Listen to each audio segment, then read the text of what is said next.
Welcome, everybody, to a brand new episode of Cinematic GNERDgasm here at JPOOL's GNERD Corner. I am your host, JPOOL, and joining me tonight is my co-host, Nate. Hey guys, how you doing? Hey there, it's been a while since we've done one of these. Yeah, man, been too long. It's good to get back in the groove. Oh yeah, definitely. Now, so we are talking about Deadpool tonight. Now, it's already been out, and by the time, it won't be a couple days until I get this all edited together. But the Blu-ray will probably be out pretty soon. Those things come out pretty quickly. They're just turning out the moneymaker, baby. Oh yeah, definitely. Now, Deadpool was originally released on February 12th, and we're recording right now on March 29th, so it's kind of late to the party. But better late than never, right? That's what she said. Exactly. Or is that about size? I thought it was about size. Well, you know, when it's all burnt and wrinkly, who cares, right? Exactly. Now, Deadpool was created by Rob Liefeld and Fabian Nicieza, and was first appeared in New Mutants number 98 in 1991. And was originally a character that was created sort of to look like Spider-Man / Deathstroke from DC Comics / just a goofy type of character, but not as goofy as we see him today. And he wasn't fourth wall breaking like he is today. I mean, he was kind of a direct draw, even from his name, from Deathstroke. I mean, there were so many corollaries to the weapons choices and things on down the way. That was a pretty direct draw. At least I've always felt. But then again, definitely. so is Darkseid, Apocalypse, Mongol, and Thanos. Those are all essentially the same character, more or less, as well. You know, so not that that's a big deal. Yeah, just in different universes. Exactly. They almost have the same jawline. Yes, they do. They should get Josh Brolin to play them all. Definitely. Why are you Darkseid? I don't know, but I'm in the new Justice League film. Why are you Apocalypse? I don't know. So, anyway. Yeah, definitely. Now, We're back on track. We're getting back on track. Okay, so the movie stars... Hold on a second. Ryan Reynolds. Why did I forget about that? And Marina Baccarin. Yeah, Marina Baccarin is awesome in here. In fact, she's Agreed. even better in here than she was in Firefly, and I love Firefly.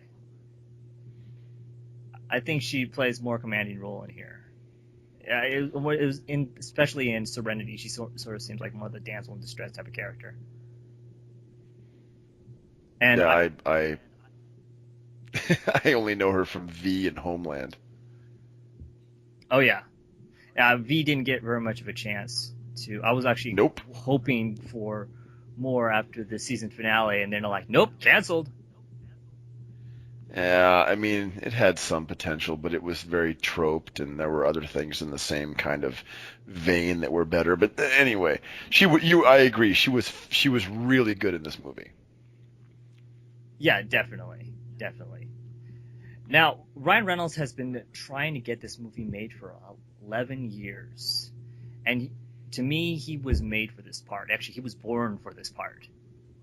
Not just because he was born in Canada, and he's around the same age as Wade Wilson.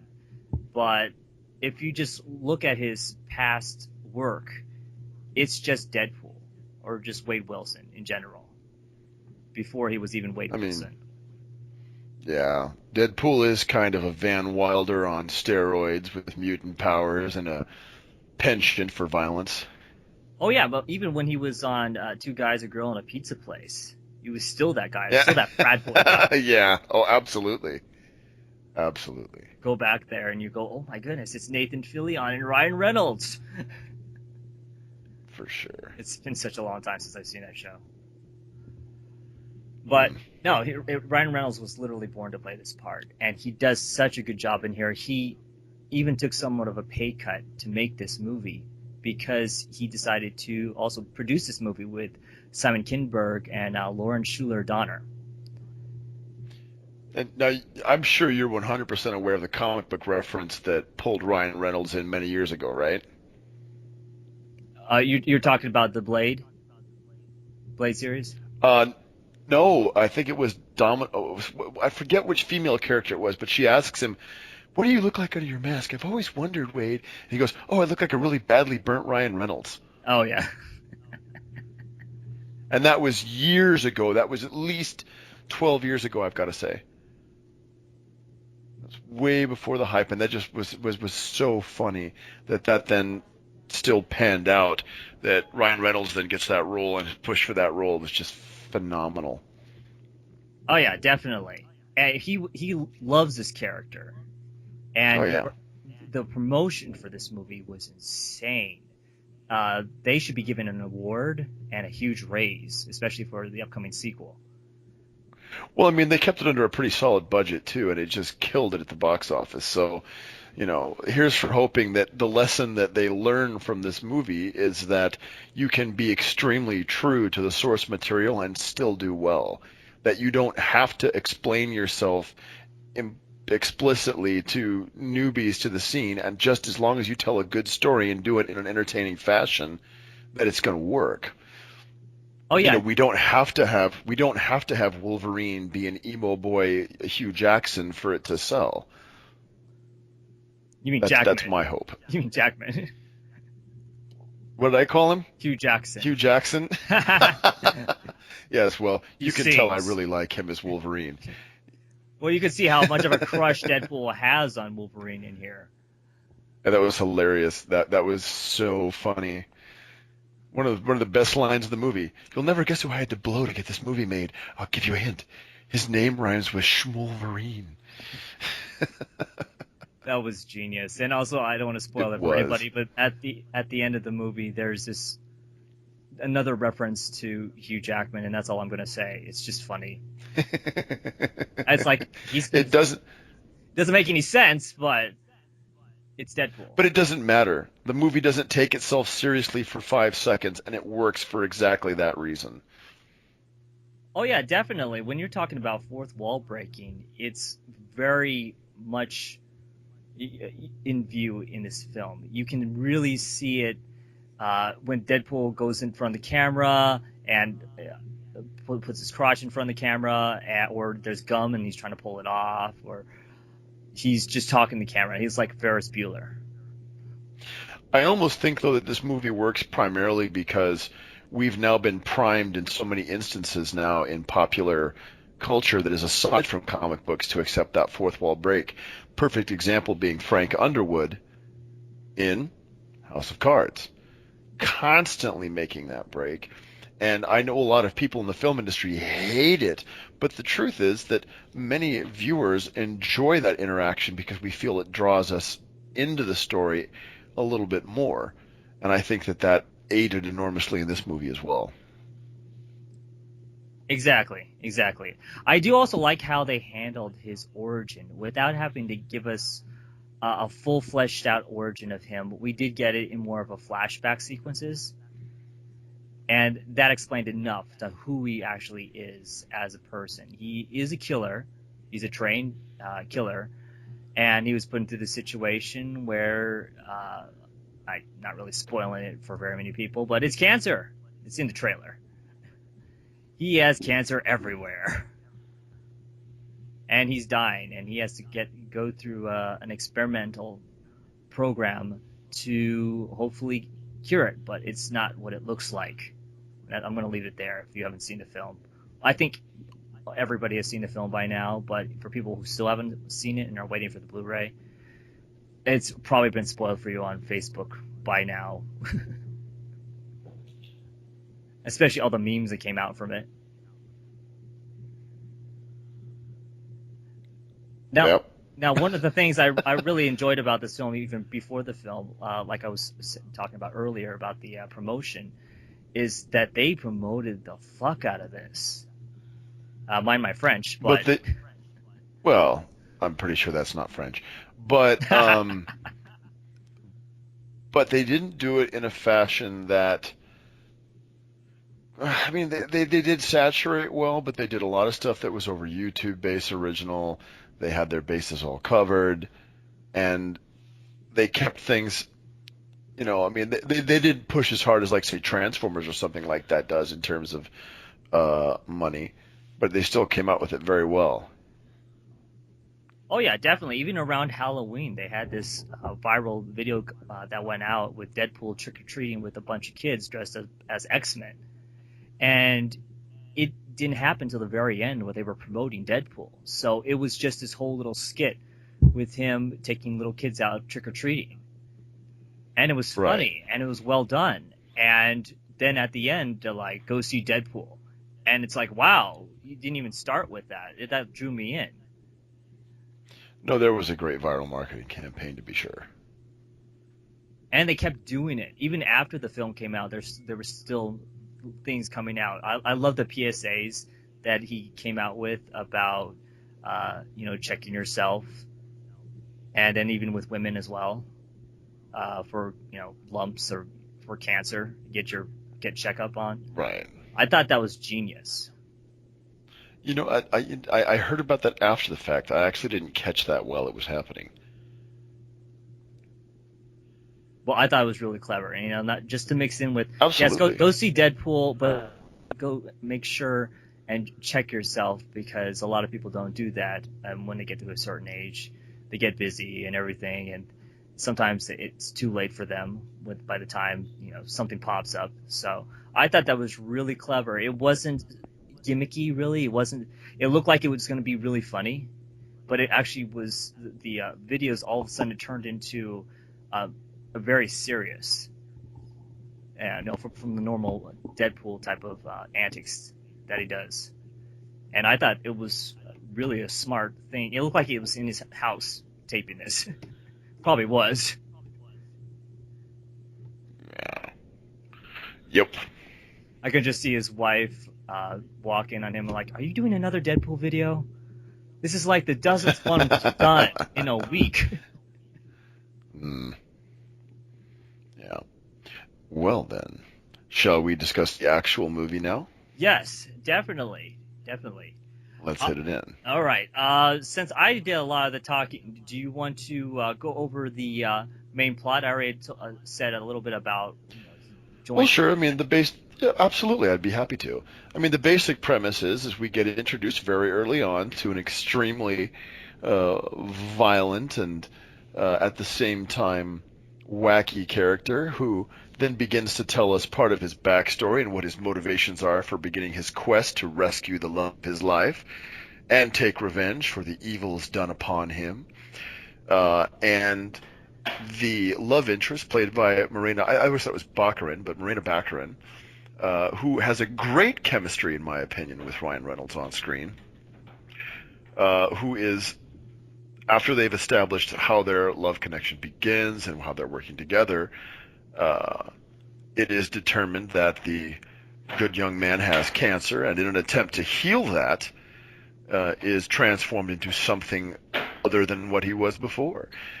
A virtually unkillable killing machine with witty jokes, banter, and the awareness that he's being observed by outside parties.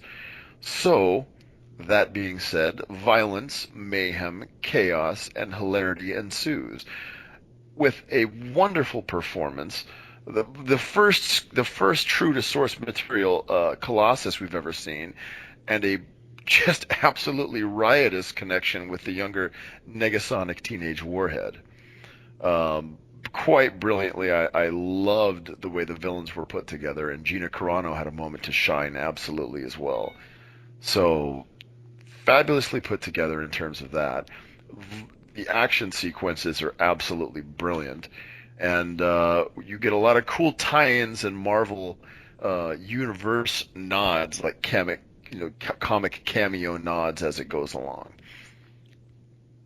Oh yeah, definitely. Going back to the Colossus thing, that was hilarious. He was playing the straight-laced, like comic book character that comes in. I think that's also what Cable will be like in the sequel. is Deadpool. We cannot allow this to continue. It's That like, was yes, okay. that was like awesome because the original Colossus barely even had a Russian accent. You mean in the X-Men movies? Yeah, and the mostly X-Men 2 and I think X-Men 3 showed up. Right. No, he didn't have a Russian accent at all. Yeah. Yeah. No, which was too bad because that was such a staple of his character was that his English was so bad at first. I mean, granted, these are these characters in the early X-Men, but where of course Nightcrawler has a strong German accent and Colossus has a strong Russian accent. It's all good. I mean, it helped differentiate the characters a little bit and kind of add diversity. But his character was so strong in the movie, Deadpool. We cannot simply allow this to continue. I'm like, yes, please more. Yeah, I love how they kept him in And his metallic form. well, yeah, I mean, in the comics, let's be honest, who really wants to see Peter in his human form? Piotr.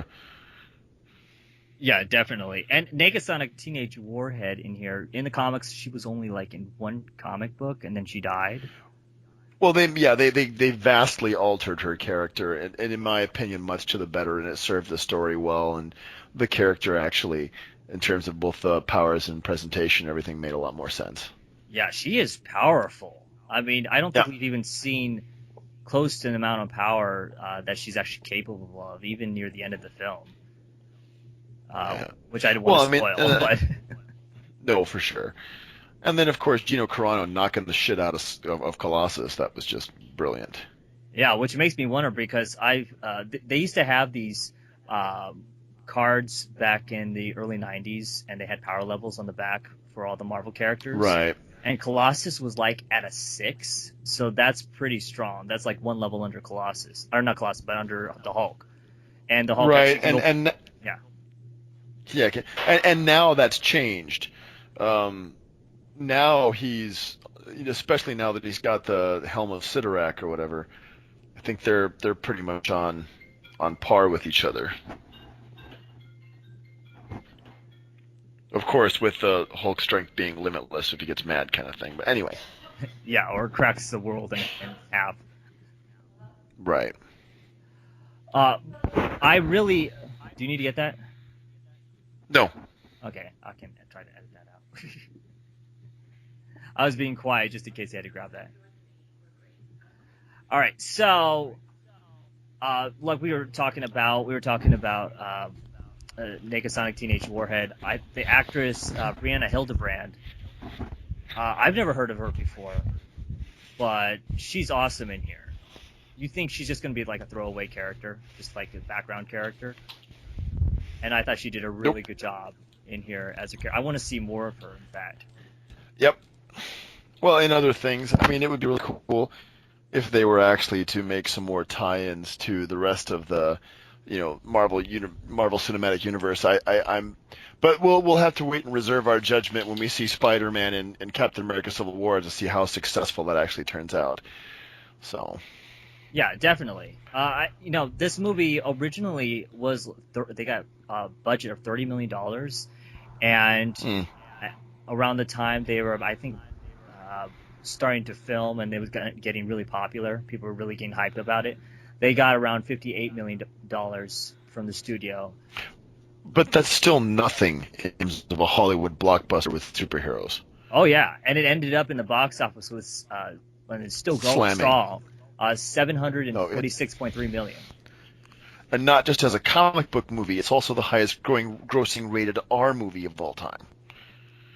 Oh yeah, definitely. I when I first saw it, I saw it in the theaters along with one of the creators of Deadpool, Rob Liefeld, and even though it's an R-rated film, there were still families in the audience with their kids. This is not particularly a movie that you do want to take your kids, but if you allow your kids to see R-rated films, I'm not going to stop. Right. Unless they start screaming. As long as they're aware of it. I mean, there wasn't a whole lot of that. Parents complaining about the movie because part of the viral marketing campaign, which we discussed earlier, was Ryan Reynolds, that one ad where he's like, "Hi, ladies, some of you out there are mommies. I'm Ryan Reynolds. I'm sure you know who I am. I just made this movie, and you should not take your kids to go see it. It will have boobies and and violence and decapitations and explosions and boobies. Did I mention boobies? You don't want your kids to see those now, do you? Oh, and don't forget references to pegging. Oh man. Oh yeah. Well, that was I think the it's funny because we're delving out of this, which isn't really that big of a deal considering everyone's probably already seen the movie anyway. But my favorite oh my god, what the hell moment in that movie was Women's Equality Day.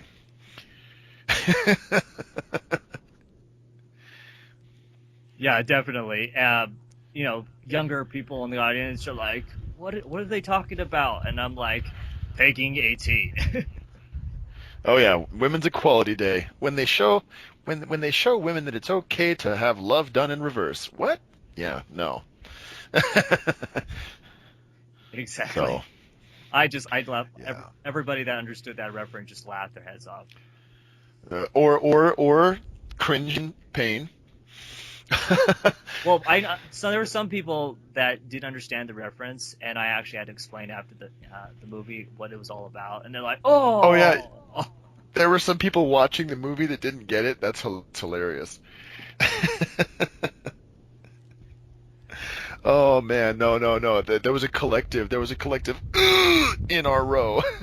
I exactly." think I think all the guys in the theater simultaneously cringed. Anyway, so we've talked about some of the really great things. We've broken down the story. Was there anything about the movie that you thought they could have done better? You know what?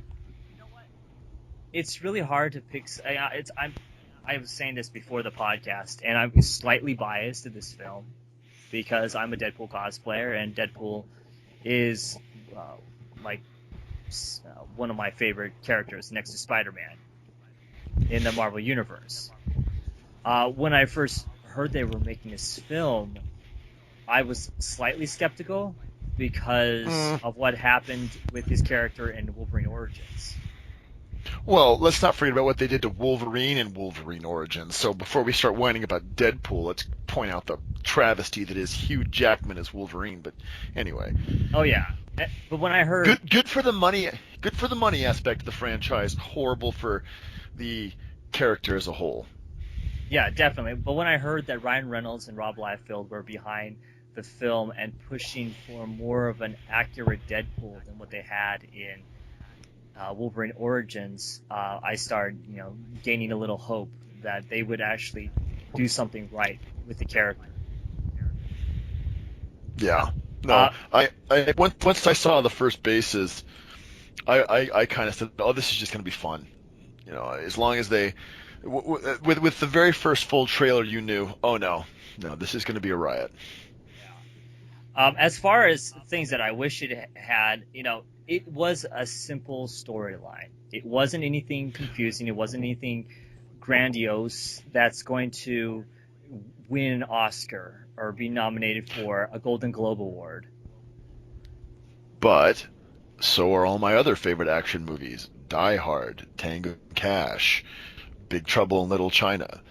You know, stories don't inherently, at least in films that are 2 hours long. I hope the story's not complex because you only have 2 hours to tell it. Oh yeah, and this only had 108 minutes to go. That was a short movie, short and sweet. Yeah, and I don't think it needed to be any longer than it really was. I mean, I would love to see the deleted scenes to see what they, took out, especially when the Blu-ray comes out. But it was just enough to suck you in and make you want to come back. Hmm. And I'm a little concerned about the sequel, actually. I kind of feel like it's almost one of those things that you can only screw up from this point. Like, don't do that to me. don't do what to you? Don't make me lose hope again. Oh, I'm not going to lose hope. I mean, I'm excited, but as opinions vary, things change, and Batman versus Superman. Oh yeah, we'll talk about that. We'll talk about that next week. I have to see that movie again so I can review it correctly. Well, I don't think it's going to change anything for you. Well, I But already have my anyway. opinion from my first viewing, but I like before I really review a movie, I like to see it more than once so that I can. Yeah, I hear you. It's the initial shock. Knocking my microphone down. It's my initial shock on the first time, first viewing of seeing something. I do look for things the first time I see a film, but then if it's a movie I really like or a movie that I've been waiting for, uh, I don't catch everything the first run. So usually it's the Oh, second time I come around and I've already seen what's going on, so I look for things in there that I might have missed, editing errors, plot holes, or anything else. Because the first time I go through, I like to have fun watching the movie. So we'll talk about that a little later because I know that will be an interesting conversation.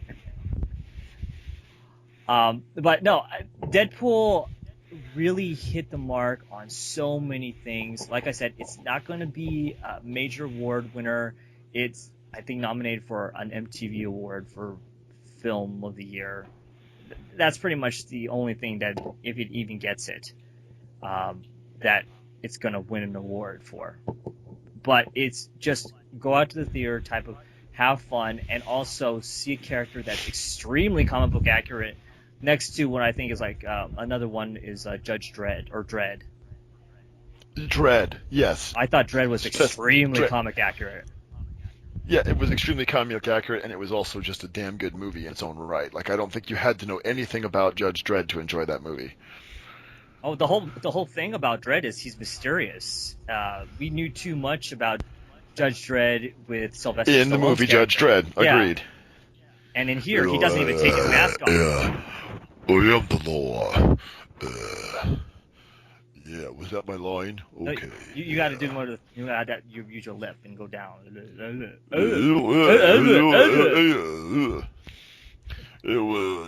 am the law.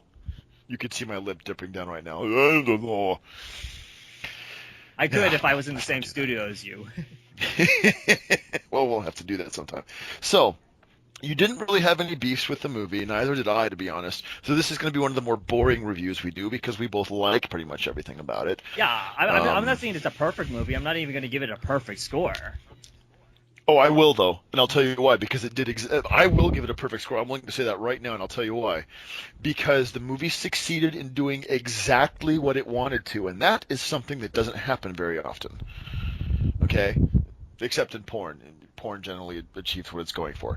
Unless you're Axel But in Braun. actual, but right, but in actual movies, for them to both succeed in portraying the character the way they wanted to, and the way fans wanted it, and tell the story in a way that was succinct and clear, and broken down so that you didn't have to be a fan of the comic to enjoy the movie. Because I'm not really a fan of the Deadpool comic. Like I told you earlier, I only knew him as a character from as a Wolverine villain, more or less, like brief things with that. So um, he was just this character that I was aware of, and I'd followed his history, and I just had happened to have seen him every now and then in Cable and Deadpool and that kind of thing, and I enjoyed very much Aaron Schunke's portrayal of Deadpool in their little superhero SmackDown thing where it was Harley and Joker versus Deadpool and Domino, which was hilarious. That Great was little well done. piece. Well, the funny thing was it could almost literally fit exactly into the universe that this movie made. That to me shows how perfect the vision and execution of this movie was. That's why I'm telling you right now, I'm giving it a perfect score. It succeeded in doing to me what it was supposed to do. Nice. Now we didn't get to really talk about we talked about one of the villains, Gina Carano, but Ed Skrein, who Angel Dust. Yeah. yes, but Ed Skrein who plays Ajax, aka Francis. Do you know what his last name is? No. His name is Francis Freeman. In the enormously awful tradition of Marvel supervillain names. Yes. So FF, pretty much. Yes. Fantastic fuck. Okay. What? Oh yeah. that was a Yeah, winner. well, according to Wade. Um, No, Ajax for me was he did what he was supposed to do. I kind of, if there was one thing in the movie that didn't really interest me, it was Francis. But it didn't bother me. It didn't hurt me. I never thought Ajax was interesting in the comics either. Um, Angel Dust stole the show for me. She was badass. Like that is how a sexy evil villain is supposed to be, man. Oh yeah, definitely. She almost killed Colossus. So Yeah, almost ripped him apart. Yeah. that's Well, showing how much how of that? How strong. much of that? How much of that though is also him being? I am a gentleman. I am gentleman. I do not hit a lady. You know, how much of that is that going on? So, True, but during like the middle of the battle, he realizes I'm going to die if I don't start hitting her. oh yeah, and she could toe to toe with him. Which I mean, again, they took some liberties. I mean, characters like think about this. Even in the Marvel movies, the DC what even in the DC Marvel movies, Hulk isn't displaying anywhere near the level of strength that he does in the comic books. It's just not feasible to have people flinging around 747s with their pinky finger and the forefinger just grasping it barely. I mean, it's not. It doesn't really pan out in terms of physics, but it was still a pretty awesome. Vulgar display of power between those two, and I loved it. So, Oh yeah, definitely. At the end, did you? Even though they say it's not the place where they were at the very end that gets completely annihilated. Yeah, they're like, no, that's not what you think it is. I'm like, yeah, it it's not a is. helicarrier. It's completely a helicarrier. If you see the whole No. structure from a different Oh angle, yeah. that's like, It could be. It's not a Shi'ar warship. I'll tell you that. is it No Shiar or scrolls is it here. Shiar? That's a good question. I would have said Shi'ar, but I always thought they said Shi. Oh, you know what? I think in the X-Men cartoon back in the day they said Shi'ar. So, which is That's how I would have pronounced it yeah, that's completely because that's different. yeah. Like storyline, I don't know if X Men will ever even touch that. I hope not. It's too big. It was never one of those storylines that I particularly cared for in either the cartoon or the comic. But we digress. Oh yeah, Um, definitely. Oh, the intro. I have to talk about the intro. That was one of my favorite intros I've seen in a long yep, time. that was great. Well, but so was the outro. Oh yeah, definitely. But the intro with just it, it panning around one scene of that's occurring. I don't want to spoil it for anybody, but there's a scene in the movie where it's just stopped and the movie zooms in and out and zooms around with I forgot what the song's called. It's some rap song. No, it's not a rap song. It's no that not the Shoop song. The other Oh, song, just call me Angel in the morning or something like that. I forget what it's called. oh, just call me Angel. You're my darling angel. Yeah, I got you. Yeah, yeah, that song. Yeah, yeah, no, no, no, yeah, yeah. I almost forgot that. That's great. No, but Oh it man. was awesome at the beginning. You don't expect that, and Yeah, yeah. that appeared in the original test footage that came out for the film. No, it was That sweet for sure. to get the film made, that was the test footage song they used, and they used it in the intro, which I thought was awesome. Did you catch Rob Liefeld's small cameo? No, because I don't know what he looks like. Okay, he was in the bar as Wade Wilson first enters the bar. He's one of the guys, I believe, getting a tattoo at the table. So Really? That's hilarious. That's awesome. yeah, but let's see. There's so many references. There's like in on the freeway scene. If you look in the background, one of the freeway signs says like Niciesa Street, to reference the other co-creator of Deadpool, Fabian Niciesa. But little Hmm. Easter eggs in there that they throw in. I really enjoyed this film, and very little negative to talk about it. Like I said, I'm Nope. not going to give it a perfect score. You're going to give it a perfect score, but I am. I yeah, I thought they did a really good that job with this. that other movie that I like so much, I won't give a perfect score, even though I like that movie a lot as well. You said you liked Fantastic Four? No, good God, no. What are you talking? Are you on drugs? I love That Deadpool just that is entered that also, by the way, universe. that is, by the way, a franchise I don't believe you can ever make cool on the big screen. I think you can. You just have to have a director who knows the characters. No, because let's be honest, they're boring. They're awful.